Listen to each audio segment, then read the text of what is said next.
엄마! 싸구려 기름 냄새! 진짜 토 나올 것 같으니까 제발 좀 꺼져! 제 딸 소영이 입에서 믿을 수 없는 말이 나왔습니다. 냄새 나니까 꺼지라는 말. 그리고는 제 머리채를 잡아 정말로 저를 바닥에 내던졌습니다. 그날 저는 엄마가 아니라 쓸모없는 쓰레기가 되었습니다. 사연 시작 전 이런 이야기들이 더 많은 분께 닿을 수 있도록 구독과 좋아요 한 번씩만 눌러주세요. 저는 경남 진주에서 평생을 시장 좌판 하나로 살아온 올해 74 강말순입니다. 젊은 날 제 인생은 늘 땅에서 시작됐습니다. 해가 뜨기도 전 손에 호롱불 들고 산으로 오르던 새벽, 논두렁 밭두렁 따라 두릅을 캐고 냉이를 뜯고 허리 한 번 펴지 못한 채 볕을 마주한 들판에서 풀 한 포기에도 생계를 기대며 하루를 버텼습니다. 쉰이 넘도록 한여름 뙤약볕 아래 앉아 미나리 줄기 하나하나 다듬던 그 기억, 지금도 손끝에 살아 있습니다. 뜨겁게 익은 비닐장판 위에 무릎을 꿇고 땀에 절은 수건을 이마에 얹은 채 조금만 더, 오늘만 더 중얼거리던 그 수십 번의 하루들. 시장 좌판에선 더 말할 것도 없었죠. 비라도 오는 날엔 맨바닥에 종이 깔고 엎드리다시피 팔았고, 겨울엔 손끝이 갈라져 피가 배어 나오는 줄도 모르고 나무를 묶었습니다. 그 모든 고단함과 수치와 한숨에도 내 안에는 늘 하나의 등불이 있었어요. 바로 내 딸, 소영이. 그 아이는 어릴 적부터 영리했어요. 글자를 빨리 떼고 교과서도 스스로 훑어보는 아이였어요. 나는 손에 비린내를 묻히며 살아도 소영이는 꼭 책 냄새 나는 삶을 살게 하겠다고 하루 세 끼보다 더 무겁게 다짐했습니다. 늘 내 손을 잡고 걷던 소영이는 한 번도 엄마 손 더럽다거나 냄새 난다고 말하지 않았습니다. 엄마 손 따뜻해. 그 말 한마디에 나는 내 삶이 결코 부끄럽지 않았어요. 그래서 소영이를 위해 내 인생의 모든 하고 싶은 것을 포기했습니다. 새 옷 한 벌, 따뜻한 국 한 그릇, 하루 낮잠 한 번조차 사치처럼 느껴지던 그 시절. 오로지 소영이의 교복값, 학원비, 책값을 우선했습니다. 그리고 결국 제 딸은 서울로 올라갔고 남들 부러워할 대학에 합격했고 졸업 후엔 번듯한 직장에서 일하며 다정한 남자와 결혼까지 하게 되었습니다. 이쯤이면 내 인생 참 잘 살았다고 말할 수 있겠다. 나는 그렇게 스스로를 다독이며 살고 있었습니다. 며칠 전이었습니다. 저녁 반찬으로 부추전을 부치고 있던 참에 전화가 울렸습니다. 전화기 화면엔 소영이라는 이름이 반짝이고 있었죠. 반가운 마음에 불이 나게 손을 씻고 떨리는 손으로 전화를 받았습니다. 엄마, 다음 주에 사돈 어른들 식사 있어. 강남 쪽 한정식 집인데 제발 너무 촌스럽게만 하고 오지 마요. 엄마, 요즘 사람들은 그런 거 민감해. 괜히 이상하게 보이면 나까지 민망하니까. 그 말에 제 가슴이 살짝 저렸습니다. 하지만 속상한 마음을 티내는 건 어른답지 못하다는 생각에 억지로 웃으며 대답했습니다. 그럼 그날 입을 옷, 네가 보내준 거 입으면 되겠네. 머리도 빗고 깔끔하게 하고 갈게. 전화를 끊고 난 후에도 한참 동안 전화기 화면을 바라보았습니다. 그 작은 네모 안에서 예전의 소영이 목소리는 사라지고 어딘가 낯선 딱딱하고 조심스러운 말투만 남아 있었습니다. 그날 밤 나는 조용히 부엌으로 들어가 서랍 깊숙한 곳에 넣어두었던 밀가루 봉지를 꺼냈습니다. 소영이가 아기였을 때 참 좋아하던 약과 단맛 좋아하지 않던 아이였지만 이상하게도 내가 만들어준 꿀 약과만큼은 눈이 동그래져서 먹던 기억. 밀가루에 꿀을 넣고 참기름과 생강즙을 조금씩 더하며 내 마음도 함께 반죽했습니다. 손으로 꾹꾹 눌러 찍어낸 모양들은 조금 투박하고 조금 삐뚤빼뚤했지만 그 안엔 딸에게 창피하지 않기 위해 애쓰는 한 어미의 자존심이 담겨 있었습니다. 기름에 튀겨낸 약과는 노릇노릇한 빛깔을 띠며 주방 가득 고소한 향을 퍼뜨렸습니다. 나는 조심스럽게 하나하나 곱게 싸서 리본으로 정성껏 묶었습니다. 그리고 다음 날 딸이 보내준 외출복을 꺼내 입었습니다. 도톰한 브라운색 니트와 베이지색 바지. 익숙하진 않았지만 소영이가 이 옷은 촌스러워 보이지 않으니까라며 골라준 것이었습니다. 뽀얀 손등에 핸드크림도 바르고 거울 앞에 앉아 희끗희끗해진 머리를 조심스럽게 넘기며 말했습니다. 말순아, 촌스럽지 않게. 그래도 엄마 체면은 지켜야지. 오늘은 네 인생에서 중요한 날이잖아. 약과가 담긴 상자를 두 손으로 껴안고 시계 알람 맞춰 불러둔 택시에 몸을 실었습니다. 창밖으로 스쳐가는 진주 시내와 내가 평생 살아온 시장길이 조금씩 멀어지는 풍경 속에서 나는 조용히 속삭였습니다. 딸아, 엄마 간다. 너의 인생에 부끄럽지 않게 서기 위해 엄마는 오늘도 최선을 다해 준비했다. 그때는 몰랐습니다. 그날이 내가 온 생을 바쳐 사랑한 딸과 이 세상에서 가장 멀어지는 첫 시작이 될 줄은. 서울에 도착하자 낯선 공기가 폐 끝까지 스며들었습니다. 진주에서는 맡아보지 못한 향기였습니다. 고급스러움이라는 이름을 달고 있지만 그 안에 깔려 있는 차가운 거리감, 그게 무엇인지 그제야 알 것 같더군요. 택시에서 내리기 전 내가 꼭 껴안고 있던 약과 상자의 리본을 한 번 더 조심스레 매만졌습니다. 바로 잡힌 곡선, 조금 삐뚤어진 마름모 모양의 약과, 모양은 엉성해도 그 안엔 내 평생의 정성과 사랑이 담겨 있었습니다. 말순아, 오늘만큼은 당당하게 걷자. 내가 나에게 그렇게 속삭였습니다. 차에서 내리자 커다란 유리창을 가진 고급 한정식집 외관이 눈앞에 펼쳐졌습니다. 그 안엔 단정하게 빗은 머리와 정장을 입은 사람들이 오가고 있었고, 나 같은 사람은 한 사람도 보이지 않았습니다.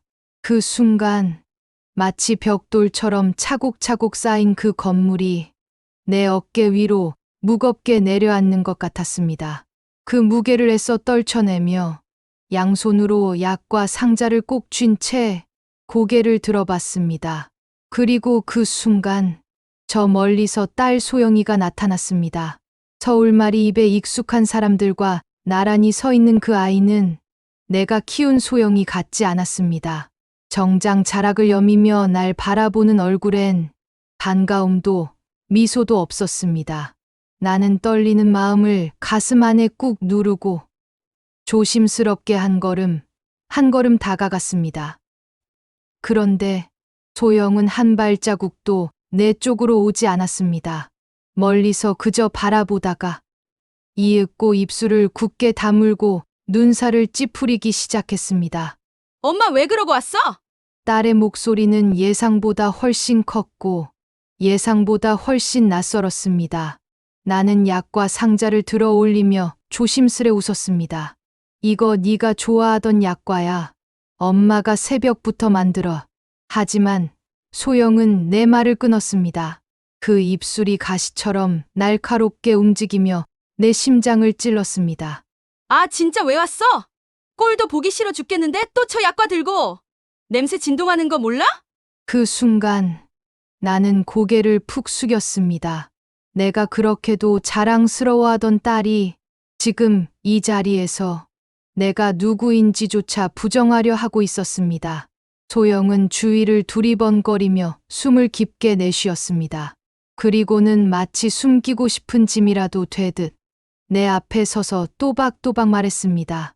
돌아가! 여긴 엄마 같은 사람 있을 자리 아니야. 나는 무슨 말을 해야 할지 몰라 입술을 몇 번이나 달싹였지만 그 어떤 단어도 입 밖으로 나오지 않았습니다. 그저 손에 들고 있던 약과 상자를 꼭 쥐고 있었는데 그 순간 손가락에 남은 힘이 빠져나갔는지 상자가 바닥으로 툭 떨어졌습니다. 약과들이 봉지 속에서 쏟아지며 노란 빛으로 바닥을 물들였고 내 마음도 그 자리에서 산산이 부서졌습니다. 소영아, 엄만 그냥 잘 보이고 싶었을 뿐이야. 창피하게 하고 싶어서 온 거 아니야. 그저 네 인생에서 내가 부끄럽지 않게. 하지만 내 말은 공기 중으로 흩어졌습니다. 소영은 이미 고개를 돌린 채 나를 보지 않고 있었습니다.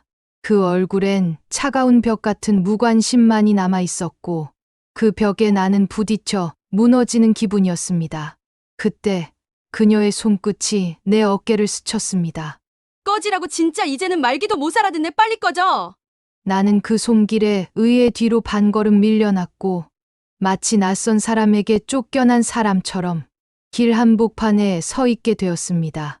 행인들은 흘깃 쳐다보다가 아무 일 없다는 듯 지나갔고 나는 혼자 그 자리에 얼어붙은 사람처럼 서 있었습니다. 내 눈엔 눈물이 고이기 시작했고 나는 입술을 꾹 다물었습니다. 입안에서 터지듯 번진 쓴맛이 온몸으로 번져나갔습니다. 그렇게까지는 안 되는데 그 말이 내 가슴 속에서 맴돌았지만 소영은 이미 내게서 등을 돌리고 있었습니다. 나는 조심스럽게 몸을 돌려 떨어진 약과 조각을 바라보았습니다. 바닥에 떨어진 약과는 단순한 과자가 아니었습니다. 그건 내 마음이었고 내 피였고 내가 살아온 전부였습니다. 노릇노릇하게 튀겨낸 껍질들이 바닥에 깨져 흩어졌을 때 마치 내 심장이 갈라지는 듯한 통증이 밀려왔습니다. 하얀 종이 포장지 위로 퍼져나간 기름 자국은 누가 봐도 흔한 얼룩이었지만 내 눈에는 그것이 피처럼 보였습니다. 한 조각, 한 조각. 그건 소영이 돌잔치 때 만들어 입에 넣어주던 그 단맛이었고 고열에 시달릴 때 기운 차리라고 튀겨주던 내 손맛 그 자체였습니다. 나는 주저앉듯 허리를 숙여 약과를 주워 담으려 했습니다. 떨리는 손으로 바닥을 더듬으며 조심스럽게 속삭였습니다. 소영아, 이거 사돈 어르신께 드리려고 만든 거야. 정성껏 했단다. 엄마가 정말 많이. 하지만 그 순간 내 귀를 찢고 들어온 건 상상조차 못했던 딸의 날카로운 외침이었습니다. 아, 진짜 왜 이래? 사람 많다니까 창피하게 좀 굴지 마. 내가 꺼지라 했지? 왜 꼭 민폐를 떨어야 알아들어? 내가 무언가 대꾸하려 입을 열기도 전에 딸의 손이 내 머리채를 확 움켜쥐었습니다. 아니야, 설마 네가. 그 짧은 순간 나는 스스로에게 그렇게 되뇌었습니다. 하지만 그 손은 현실이었습니다. 그녀의 손끝에서 전해지는 힘은 분노와 수치, 혐오 그 자체였고 그 힘에 내 고개가 휙 젖혀지며 목덜미에서부터 찢어지는 듯한 통증이 퍼졌습니다. 돌아가라고 했잖아. 왜 자꾸 내 앞에서 이러는데? 왜 나한테 이러는데? 식당 입구가 순간 정적에 휩싸였습니다. 정장을 차려입은 남자들이 눈을 피했고 여자들은 손으로 입을 막고 놀란 표정을 지었지만 그 누구도 나서지 않았습니다. 그 어떤 손도 내 어깨에 닿지 않았습니다. 나는 무력했습니다. 어디에서도 한 번도 꺾이지 않았던 이 손, 세월의 궤적처럼 주름이 박인 이 두 손이 그 순간엔 아무 힘도 낼 수 없었습니다. 약과는 발등 위에 나뒹굴고 내 무릎은 그대로 바닥을 짚었고 기름 묻은 종이들이 바람결에 펄럭이며 마치 내 체면을 조롱하듯 흩날렸습니다.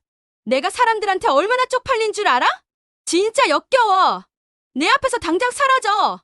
넌 이제 내 인생에서 지워졌어. 알겠어? 그 마지막 말은 내 폐 깊숙이 파고들었습니다. 숨이 멎는 줄 알았습니다. 나는 휘청이며 뒤로 밀렸고 몸의 중심을 잃은 채 그대로 무릎부터 주저앉았습니다. 그 차가운 타일 바닥이 등줄기를 타고 스며들었고 머리는 멍하게 울리기 시작했습니다. 하늘이 돌았고 사람들의 말소리는 이질적인 웅성거림이 되어 멀어졌습니다. 이게 정말 현실이야? 내가 내 딸에게 사람들 앞에서 이런 수모를? 눈앞이 아찔했습니다. 귀에서는 윙윙 울렸고 눈동자 속에 식당 천장의 조명이 퍼져 사라졌다. 다시 깜빡였습니다. 멀리서 누군가의 다급한 외침이 들렸습니다. 어머님 쓰러지셨어요. 누구 119 좀 불러주세요. 그제야 식당에 젊은 직원 하나가 달려왔습니다. 그가 내 어깨를 붙잡고는 어머님 괜찮으세요? 고개 좀 들어보세요. 하면서 물수건을 내 이마에 대주었습니다. 하지만 나는 움직일 수 없었습니다. 입을 떼려고 했지만 목구멍은 말라붙었고 어떤 말도 어떤 숨도 나오질 않았습니다. 그 순간 느꼈습니다. 이건 단순한 수치심이 아니었습니다. 이건 내가 살아온 인생 전체가 거절당한 순간이었습니다. 딸에게 사람들 앞에서 나는 단 한 번에 없는 사람이 되었습니다. 그리고 그 상태로 나는 그대로 정신을 잃었습니다. 정신을 차리고 눈을 떴을 때 머리 위로 하얀 형광등이 번졌고 귓가엔 삐하는 기계음이 울렸습니다. 어머님, 괜찮으세요? 지금 응급실입니다. 몸에 큰 이상은 없지만 쇼크가 좀 컸어요. 푹 쉬셔야 해요. 간호사의 목소리는 다정했지만 그 속에 소영의 목소리는 없었습니다. 휴대폰을 바라봤지만 그 어떤 전화도 그 어떤 문자도 오지 않았습니다. 혹시 바빠서, 혹시 미안해할 틈도 없이 나는 한참을 그렇게 애써 딸을 이해하려 애썼습니다. 하지만 이내 나는 알게 되었습니다. 소영이는 내가 병원에 있건 쓰러지건 어디에 있건 그 아이 인생에 엄마라는 자리는 이미 사라졌다는 것을요. 그날 이후 나는 더 이상 소영이 엄마로 살지 않기로 했습니다. 그저 내 이름 강말순으로 이 삶의 마지막을 정직하게 단단하게 살아가기로 결심했습니다. 며칠 동안 나는 아무것도 하지 못했습니다. 그저 병원 침대 위에 가만히 누워 하얀 천장만 멍하니 바라볼 뿐이었습니다. 팔등에 꽂힌 링거는 시간에 맞춰 찔끔찔끔 떨어졌고 그 미세한 톡톡 하는 소리만이 내가 아직 살아있다는 유일한 증거처럼 느껴졌습니다. 의사는 내게 괜찮다고 했고 간호사도 금세 회복하실 거라 말했지만 정작 내 안에서는 아무것도 나아지고 있지 않았습니다. 심장은 뛰고 있었지만 마음은 텅 비어 있었고 그 공허함은 링거 속 식염수처럼 맑고 무미건조했습니다. 소영이에게선 역시나 단 한 통의 연락도 오지 않았습니다. 전화 한 번, 문자 한 줄, 찾아오는 그림자 하나 없었습니다. 정말 아무 일도 없었다는 듯이 세상은 조용했고 그 아이는 더 조용했습니다. 나는 그 침묵이 무엇보다 더 고통스러웠습니다. 뼈가 부러진 것도 아니고 피가 나고 있는 상처도 아니었지만 내 마음은 천 갈래만 갈래로 찢겨져 있었습니다. 그 아이가 울면서라도 병실 문을 열고 들어올 줄 알았는데 그 어떤 말도 그 어떤 발자국 소리도 들리지 않았습니다. 며칠 후 퇴원 수속을 밟고 돌아온 집, 현관문을 열자마자 익숙했던 공기가 낯설게만 느껴졌습니다. 발끝에 밟히는 마룻바닥의 감촉도, 벽에 걸린 조그만 시계 소리도 모두 내가 있던 곳이 아니라 누군가 떠나버린 곳 같았습니다. 거실 한쪽에 있는 책장 위로 눈길이 머물렀습니다.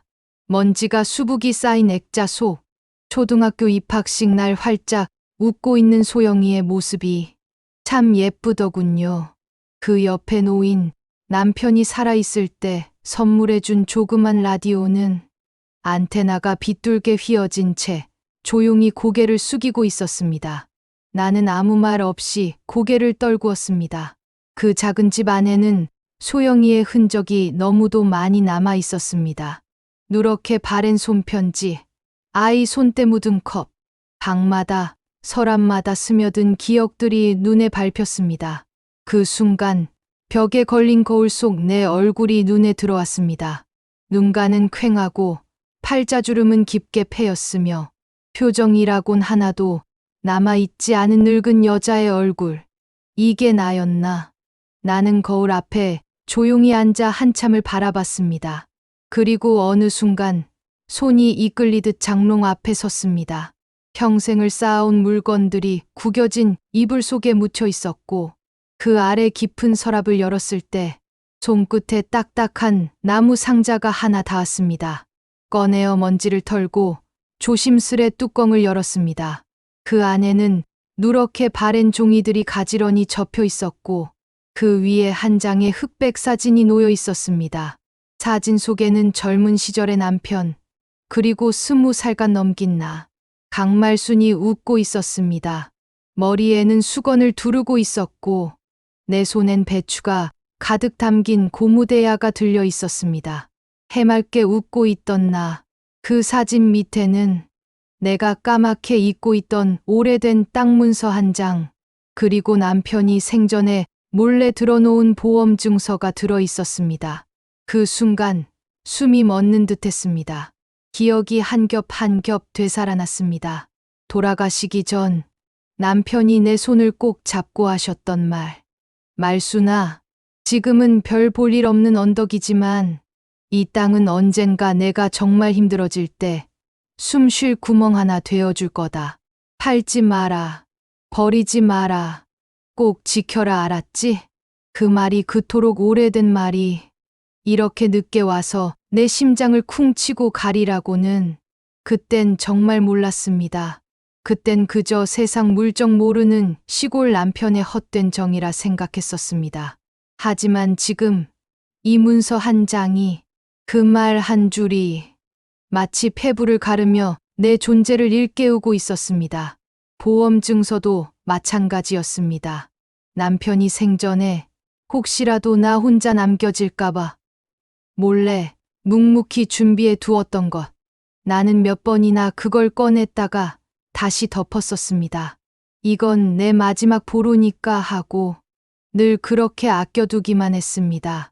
하지만 지금 그 낡은 종이들을 마주한 내 두 손은 마치 누군가의 온기를 쥐고 있는 듯 따뜻해졌습니다. 나는 종이들을 가슴에 꼭 안았습니다. 그리고 그 자리에서 그대로 무너져 울었습니다. 소영이에게 버림받고 세상에 홀로 남겨졌다고 생각했던 그 순간, 이미 오래전부터 누군가는 나를 위해 버팀목을 심어 두었던 겁니다. 그것은 돈이 아니었습니다. 사랑의 유산이었습니다. 말없이 날 지켜주던 남편의 손길, 묵묵히 나를 사랑해주던 남편의 배려. 나는 그것들을, 그 깊은 사랑들을 너무 오래, 너무 무심히 잊고 살았던 겁니다. 그날 밤, 나는 생전 처음으로 그 낡은 종이들을 가슴에 꼭 안고 잠이 들었습니다. 잠결에 남편의 손이 내 등을 조용히 토닥이는 것 같았습니다. 괜찮다, 말순아. 이젠 너를 위해 살아라. 그 말이 귓가에 속삭이듯 맴돌았습니다. 그 말은 누구보다 따뜻하고 단단한 내 첫 번째 위로였습니다. 그리고 나는 조용히 마음을 먹었습니다. 더 이상 누구의 엄마로서, 누구의 희생물로서, 누구의 죄인으로서 살아가지 않겠다고. 이제는 내 이름, 강말순으로, 내가 나를 지켜주기로, 지금부터의 생은 내가 나를 존중하며 살아내기로. 그날 밤, 나는 평생 한 번도 꿔본 적 없는 긴 꿈을 꾸었습니다. 마치 내 인생의 모든 기억이 한데 뒤엉켜 필름처럼 흘러가는 듯한 꿈이었습니다. 어렴풋한 안개 속에서 누군가가 나를 부르고 있었습니다. 분명한 목소리는 아니었지만 그 울림은 가슴속을 파고들 만큼 선명했습니다. 말순아, 지금이야. 더 늦기 전에 이 돈으로 내 인생 다시 살아봐라. 그 목소리는 남편이었습니다. 살아생전 자상한 말 한마디 없던 그 사람. 하지만 이상하게도 꿈속에서의 그의 목소리는 낮고 부드럽고 따뜻했습니다. 꼭 긴 겨울 끝자락에 닿는 봄볕처럼 얼어붙은 내 마음을 어루만져 주는 느낌이었습니다. 나는 눈을 떴고 천천히 손등을 더듬었습니다. 여전히 링거 자국이 남아 있었고 가슴은 턱 막혀왔지만 이상하게도 눈물이 흐르지는 않았습니다. 대신 마음 깊은 곳에서부터 작고 단단한 결심 같은 것이 움트고 있었습니다. 이건 단순한 돈이 아니야. 남편이 남긴 보험금과 내가 미처 의미조차 모르고 덮어둔 땅 문서. 그것들은 내게 물질적인 보상이 아니라 하나의 길이었습니다. 아직 살아있으니, 아직 숨을 쉬고 있으니 다시 시작하라는 기회이자 마지막 유언 같은 거였습니다. 하지만 막상 그 길 앞에 서자 발이 떨어지지 않았습니다. 내가 뭘 할 수 있지? 거울 속 내 모습은 초라했습니다. 눈 밑엔 깊은 주름이 내려앉아 있었고 손등은 검게 그을려 갈라져 있었습니다. 낯선 세상, 빠르게 변해버린 세상에서 내가 설 자리가 있을까 싶었습니다.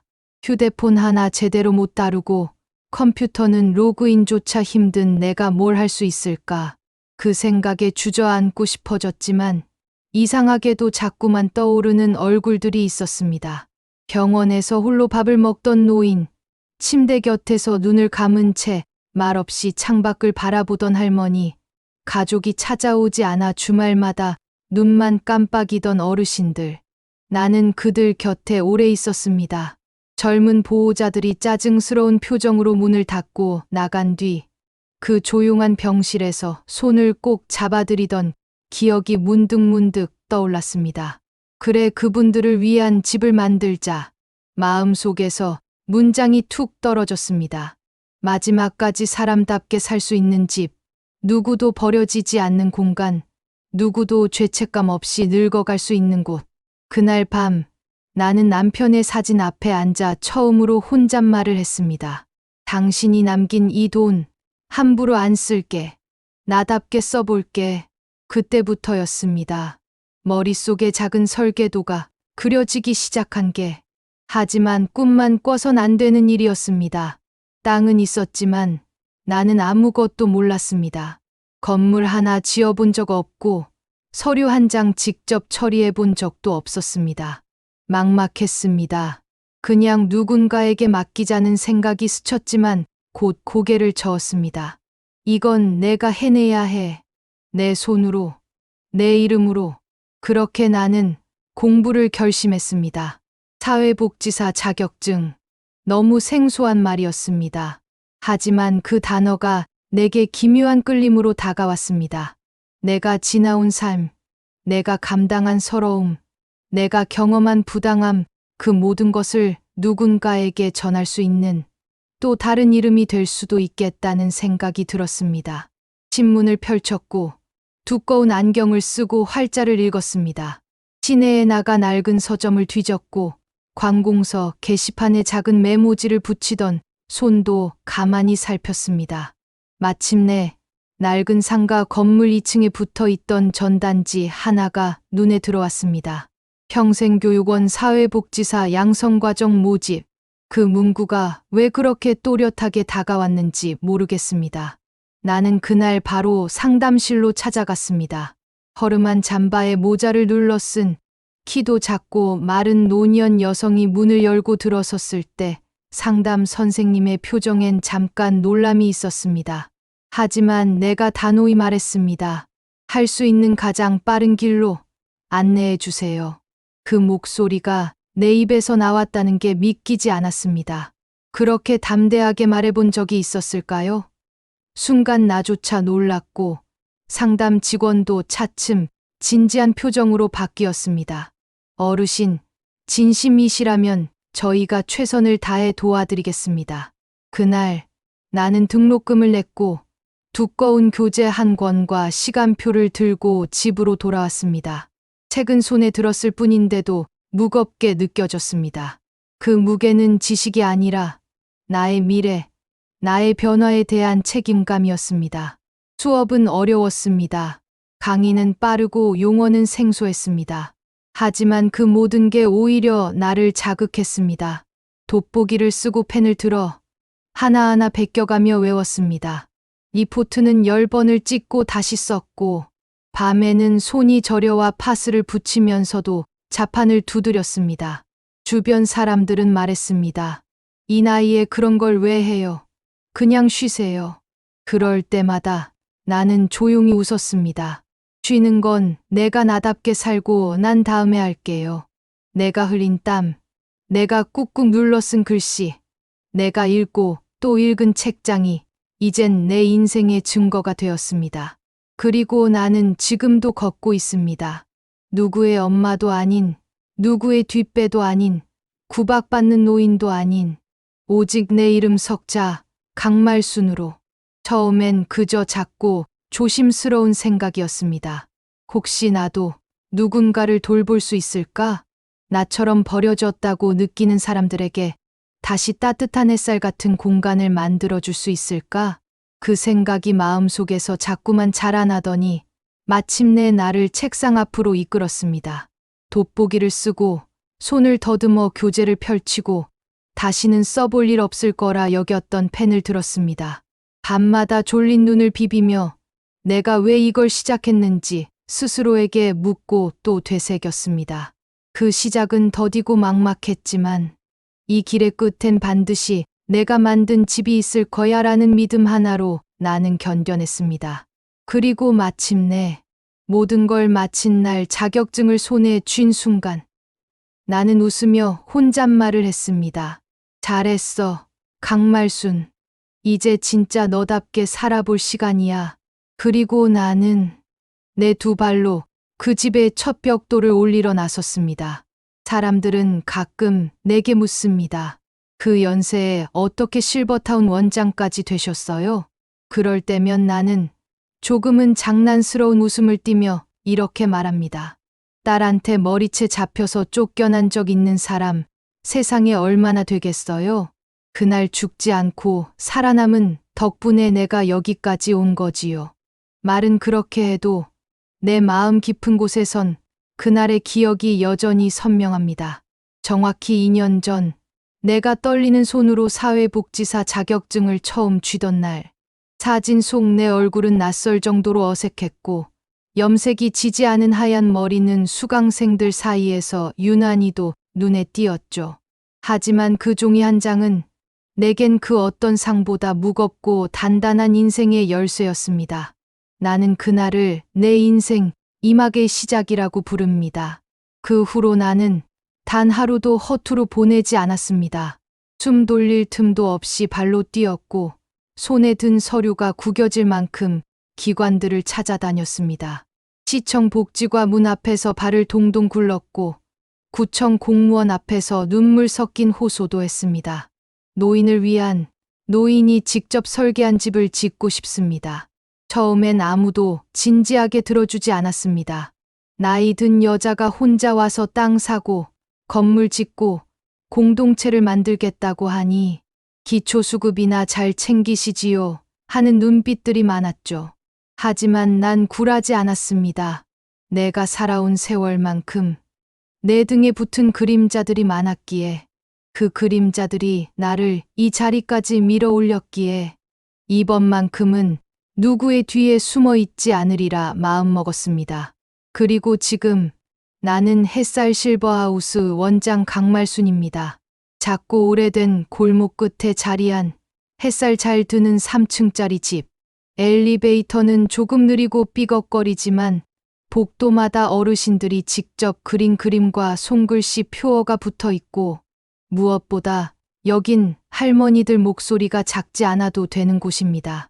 입소 첫날 주눅 들어 고개도 못 들고 들어오시는 어르신들을 맞이할 때 나는 늘 두 팔을 활짝 벌리고 말합니다.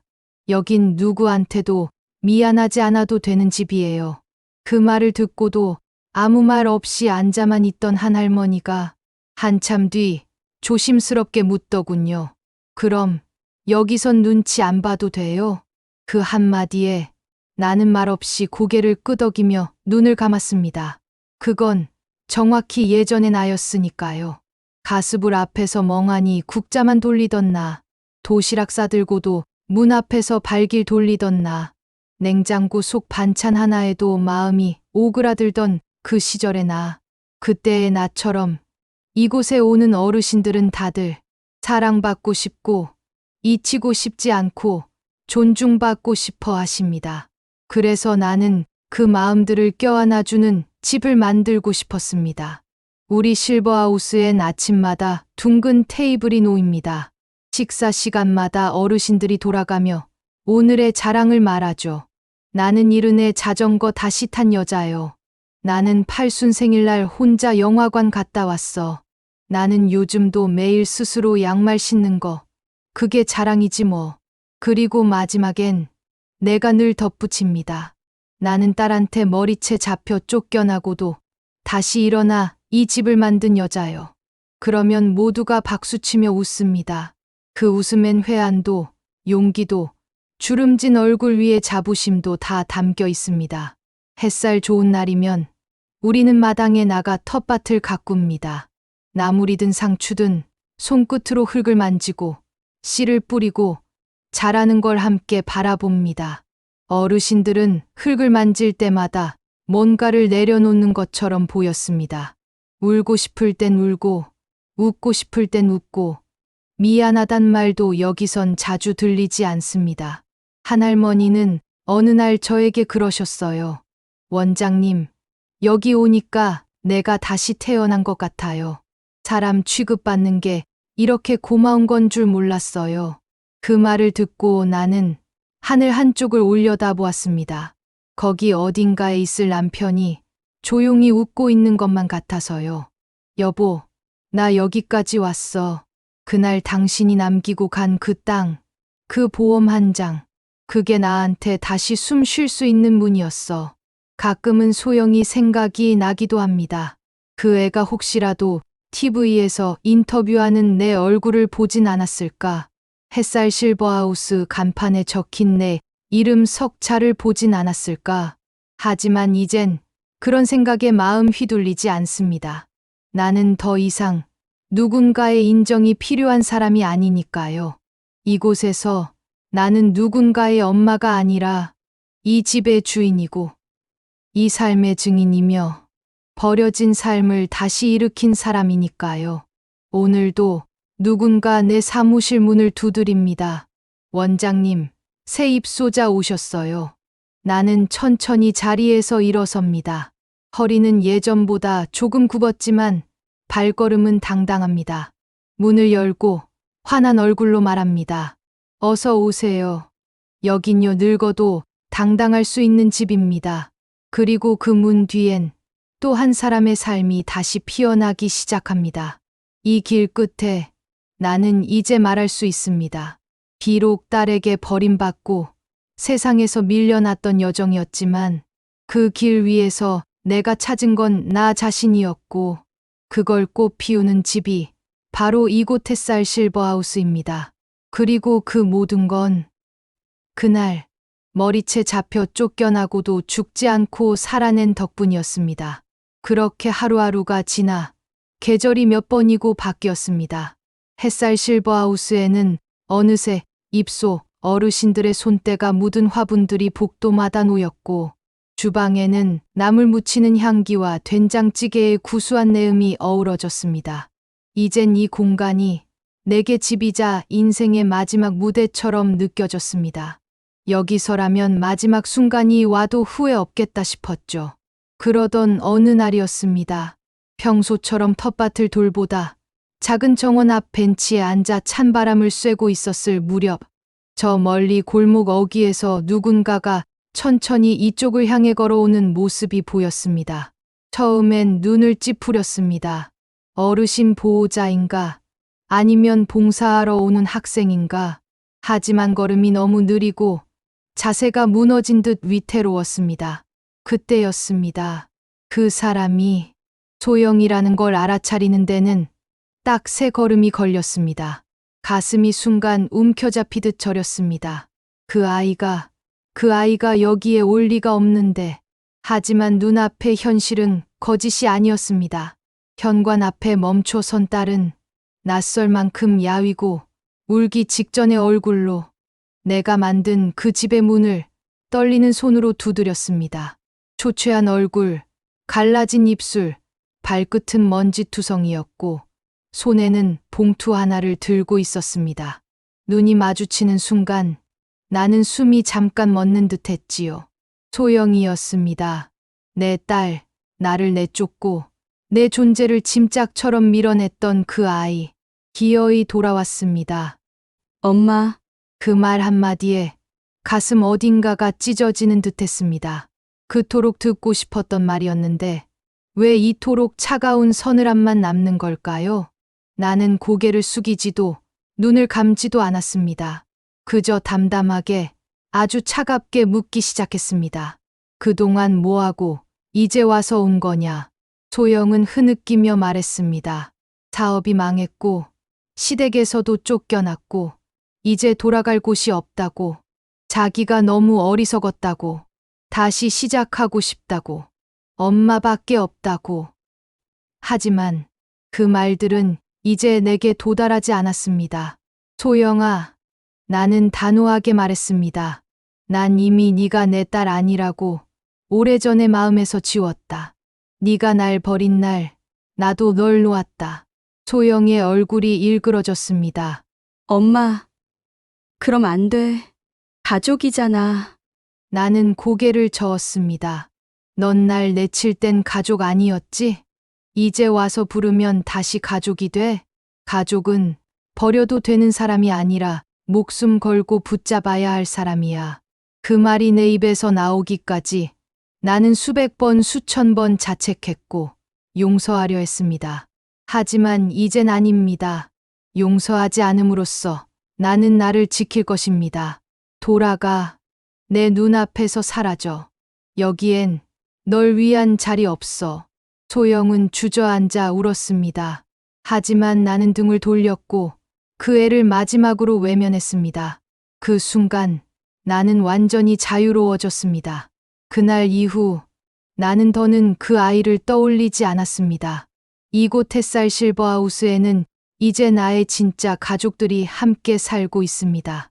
치매로 밤마다 어머니를 찾는 할머니, 두 다리 불편해도 아침마다 꽃에 물을 주는 어르신, 작은 텃밭에서 잡초를 뽑으며 이게 내일이지 하고 웃는 우리 식구들. 우리는 서로의 이름을 부르고 서로의 안부를 묻고 서로의 생일을 챙깁니다. 그 어떤 핏줄보다 단단하고 그 어떤 인연보다 뜨겁게 엮여 있습니다. 어느 날 한 어르신이 제 손을 꼭 잡고 말했습니다. 원장님, 여긴 냄새가 참 따뜻하네요. 나는 웃으며 말했습니다. 예전엔 그 냄새가 부끄러움이었어요. 늙음의 흔적이고 약함의 표시였죠. 근데 지금은 존엄이고 자부심이에요. 우리가 살아있다는 증거니까요. 이젠 아무도 우리에게 징그럽다는 말을 하지 않습니다. 우리는 더 이상 남의 눈치를 보며 식사하지 않고 혼자 울지 않고 홀로 병실에서 죽지 않습니다. 이 집 안에서 나는 누군가의 엄마가 아닙니다. 누구의 시어머니도 누구의 봉도 아닌 내 이름으로 서 있는 강말순입니다. 나는 용서하지 않았습니다.